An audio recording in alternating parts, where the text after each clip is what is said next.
हाल ही में बने नए संसद भवन की छत पर लगे नए अशोक स्तंभ पर हुआ विवाद। ओरिजिनल अशोक स्तंभ में शेर शांत है, वहीं नए संसद भवन में शेरों को आक्रामक दिखाया गया है। आपको बता दें कि सोमवार को प्रधानमंत्री मोदी ने नए संसद भवन की छत पर स्थापित किए गए राष्ट्रीय प्रतीक चिन्ह अशोक स्तंभ का अनावरण किया था। उसी के बाद देश में अब अशोक स्तंभ को लेकर विवाद शुरू हो गया है।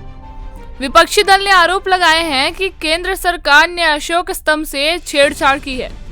कांग्रेस ने सरकार पर राष्ट्रीय प्रतीक चिन्ह का अपमान करने का आरोप लगाया है, तो वहीं कांग्रेस महासचिव जयराम रमेश ने ट्वीट कर लिखा, सारनाथ में अशोक स्तंभ पर शेरों के चरित्र और प्रकृति को पूरी तरह से बदलना राष्ट्रीय प्रतीक चिन्ह का अपमान है। उन्होंने इस ट्वीट में सारनाथ में रखे अशोक स्तंभ और नए संसद भवन की छत पर स्थापित अशोक स्तंभ की तस्वीर भी साझा की है। विपक्ष का आरोप है कि सारनाथ संग्रहालय में जो ओरिजिनल अशोक स्तंभ रखा है उसमें शेर शांत है, जबकि नए संसद भवन की छत पर जो अशोक स्तंभ स्थापित किया गया है उसमें शेरों को आक्रामक दिखाया गया है। Bureau report, Sky News global.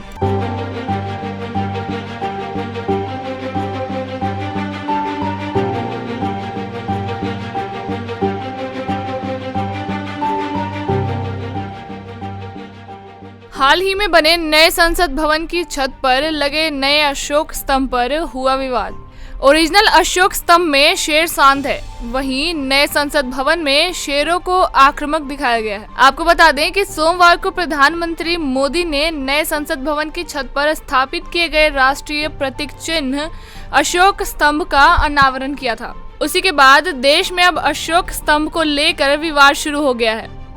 विपक्षी दल ने आरोप लगाए हैं कि केंद्र सरकार ने अशोक स्तंभ से छेड़छाड़ की है। कांग्रेस ने सरकार पर राष्ट्रीय प्रतीक चिन्ह का अपमान करने का आरोप लगाया है, तो वहीं कांग्रेस महासचिव जयराम रमेश ने ट्वीट कर लिखा, सारनाथ में अशोक स्तंभ पर शेरों के चरित्र और प्रकृति को पूरी तरह से बदलना राष्ट्रीय प्रतीक चिन्ह का अपमान है। उन्होंने इस ट्वीट में सारनाथ में रखे अशोक स्तंभ और नए संसद भवन की छत पर स्थापित अशोक स्तंभ की तस्वीर भी साझा की है।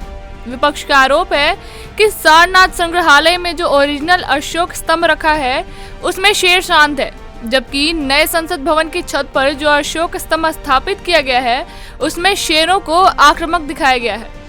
Bureau report, Sky News global.